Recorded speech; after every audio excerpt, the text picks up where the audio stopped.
একটা নতুন জায়গায় নিয়ে যাব, তবে ফ্ল্যাটের ভেতরেই। কি বাইরে না আজকাল প্রচণ্ড।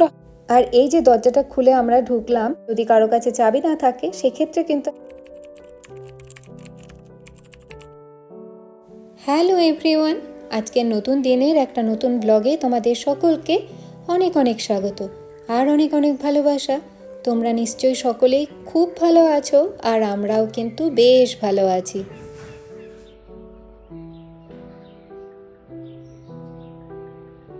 শনিবার দিন সকালবেলাটা আজকে একটুখানি মেঘলা মেঘলায় করে আছে, তবে হঠাৎ করে আবার রোদও উঠতে পারে, আবার বৃষ্টিও হতে পারে। এখন ওয়েদারটা এইরকমই চলছে, কখন যে কি হচ্ছে বুঝতে পারছি না নিজেরাই।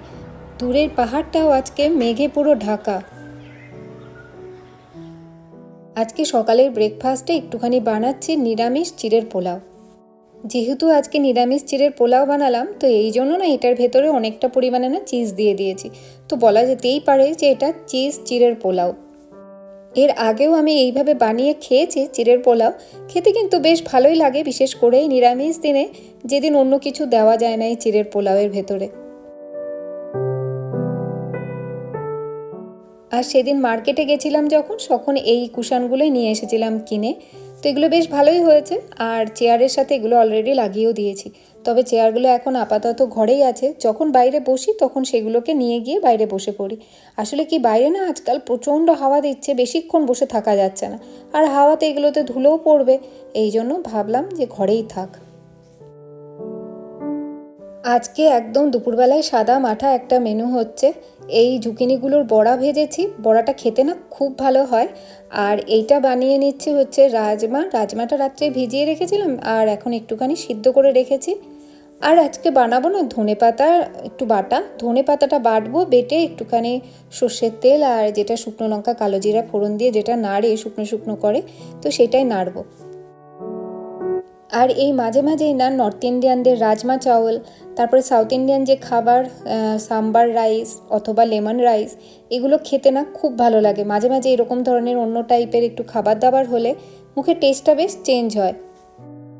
আজকে যেহেতু শনিবার, তাই তো কোনো পেঁয়াজ রসুন পড়বে না, তো এটা পুরো নিরামিষভাবেই বানাবো। এই জন্য একটুখানি হিং আর জিরে ফোড়ন দিয়ে নিয়েছি, আর হিঙের গন্ধটা রাজমাতে বেশ ভালো লাগে। আর নিরামিষ অনেক রান্নাতেই হিঙের গন্ধটা কিন্তু বেশ ভালো যায়। আর এখন ওই যে বেসিক মশলার যে পেস্টটা হয়, জিরে গুঁড়ো, ধনে গুঁড়ো, একটু কাঁচা লঙ্কা, সাথে দিয়েছিলাম আদা। এবার মশলাটাকে ভালো করে কষিয়ে নিয়ে এটার মধ্যে দিয়ে দিলাম রাজমাগুলোকে।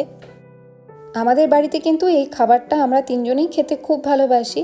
আর এই রাজমার তো অনেক গুণ, তাই মাঝে মাঝে কিন্তু এই সমস্ত খাবার দাবার খাওয়াটা সত্যিই উচিত। আগে থেকে যেহেতু এগুলো সিদ্ধ করাই থাকে, তাই এগুলো রান্না করতে না খুব কম টাইম লাগে। আর এবার এটার স্বাদটাকে আরও বাড়িয়ে তোলার জন্য দিয়ে দিলাম কাসুরি মেথি। এই কাসুরি মেথি দেওয়ার পরেই না রান্নার গন্ধটা যেন দ্বিগুণ সুন্দর হয়ে যায়। এবার এটার মধ্যেই ছড়িয়ে দেব ধনেপাতা কুচি, আর নামানোর আগে দিয়ে দেব ঘি। এবার রাজমাটাকে নামিয়ে নিই, ধনেপাতাটা সুকান্ত অলরেডি বেটে দিয়েছে। এবার ওটাকে একটুখানি নেড়ে নেব, আর তারপরে আমি যাব স্নান করতে। স্নান করে এসে দুপুরের খাওয়া দাওয়া সেরে নিয়েই না তোমাদের আজকে একটা নতুন জায়গায় নিয়ে যাব, তবে ফ্ল্যাটের ভেতরেই।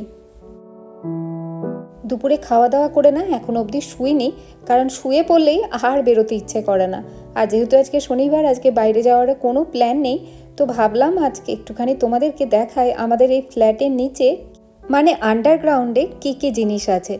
তো এটা যখন প্রথম আমি দেখেছিলাম, আমার কাছে কিন্তু এটা নতুনই লেগেছিল, তো ভাবলাম তোমাদেরকেও একবার দেখাই।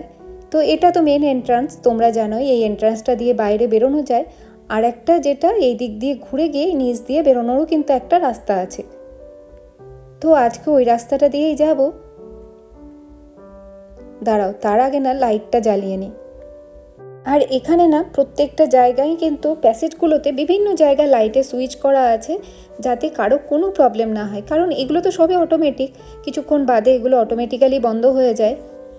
আর এইটা হচ্ছে এখানকার আন্ডারগ্রাউন্ড। এই যে এটা তো লিফট, যেটা নিচ থেকে যায়, আর এটা পুরোটাই আন্ডারগ্রাউন্ড। আচ্ছা, এটা মনে হয় কাপড় জামা মেলার জায়গাটা না? এটাই তো ওসাহাবথানটা।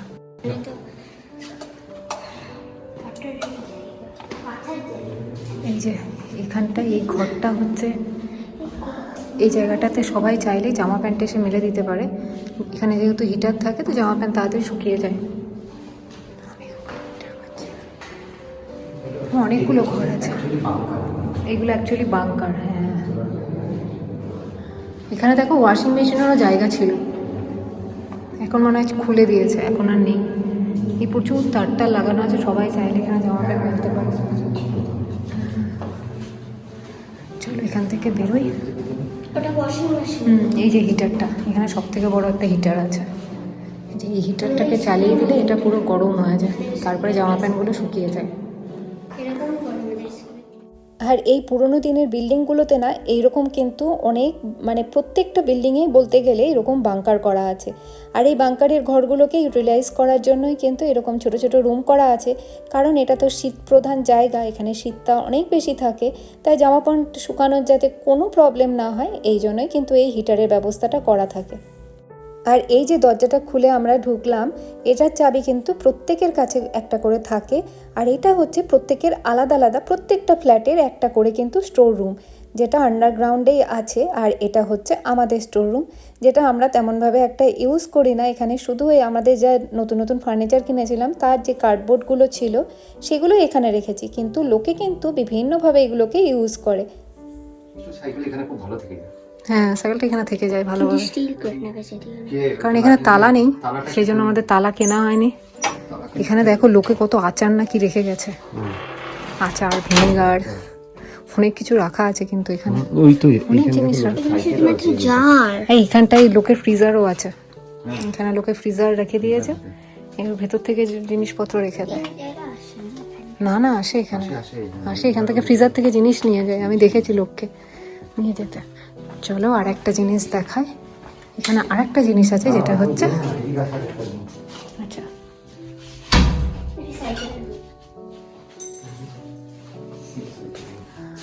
যে এটা হচ্ছে সাইকেল রুম।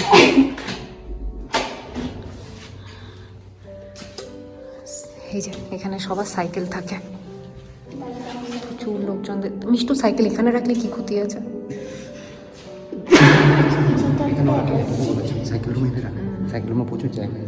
তো এখানটায় সাইকেল থাকে সবার। চলো ঠিক আছে, সাইকেল রুমে তাহলে সাইকেল। হ্যাঁ, ওখানে অনেকের সাইকেল আছে।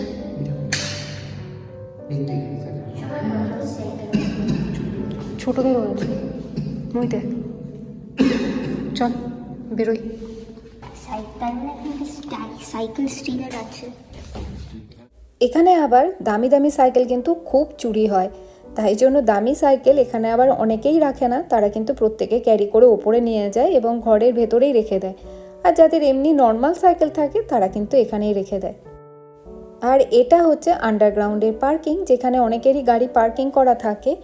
তবে এখানে আমরা এখন পর্যন্ত আমাদের পার্কিং পাইনি, কারণ এখন নাকি যিনি আমাদের ওনার তার কাছে নাকি এখন পার্কিং খালি নেই। তো পার্কিং এই জন্য আমাদের বাইরেও, মানে ভেতরেও রাখা যায় গাড়ি, বাইরেও রাখা যায়, দুটোই কিন্তু অ্যাপার্টমেন্টেরই পার্কিং। তো আমরা বাইরের পার্কিংটা পেয়েছি, ভেতরে আমরা আন্ডারগ্রাউন্ডে অনেকবার বলেছি ওনাকে, তো বলেছি যে ফাঁকা হলে তারপরেই বলতে পারবো। তো দেখা যাক কবে ফাঁকা হয়। বাড়ি যাওয়ার আগে যদি একটা পার্কিং পেয়ে যায় তাহলে কিন্তু বড় ভালো হয়, না হলে গাড়িটাকেই বাইরে রেখেই যেতে হবে, আবার ওটার একটা ভালো করে কভারও করে যেতে হবে। তো একটা যদি ভেতরে একটা খালি পার্কিং পেয়ে যেতাম তাহলে বেশ ভালোই হতো। চলো এবার আমরা এখান থেকে বেরোই। আর এখান থেকে বেরোনোর জন্য আমরা এই রাস্তাটা দিয়ে বেরোবো, এই ছোট গেটটা দিয়ে আমরা বেরোবো। আর এই যে শাটার দেওয়া যে রাস্তাটা আছে, এটাতে যারা এখানে গাড়ি রাখে এটা কিন্তু তাদের জন্যই, তারাই একমাত্র এটা কিন্তু অ্যাক্সেস করতে পারে। এটা হচ্ছে আমাদের ডাস্টবিন, গার্বেজ ঘর, যেখানে এসে আমাদের গার্বেজ ফেলে যেতে হয়।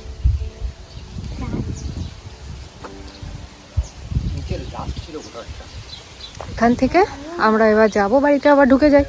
এদিক দিয়ে বেরোলাম আর এই দিক দিয়ে এবার আবার ঢুকে যাবো। আর এই রাস্তাটা তো তোমরা বহুবার দেখেছো।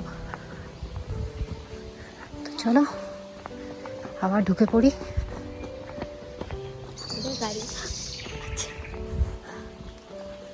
এরকম সুন্দর সুন্দর গোলাপ ফুটেছে। তবে এই মেন গেটটা কিন্তু বাইরে থেকে এমনি এমনি খোলা যায় না, চাবি তো একটা থাকেই। যদি কারো কাছে চাবি না থাকে সেক্ষেত্রে কিন্তু একটা বিশেষ সুবিধা আছে, সেটা অন্য কোনো দিন কোনো একটা ব্লগে তোমাদের ভালো করে দেখাবো। তো চলো আজকের ব্লগটা এখানেই শেষ করি। আর ব্লগটা তোমাদের ভালো লাগলে একটা লাইক আর একটা কমেন্ট করে দিও। দেখা হবে নতুন একটা ব্লগে। ততক্ষণের জন্য বাই বাই।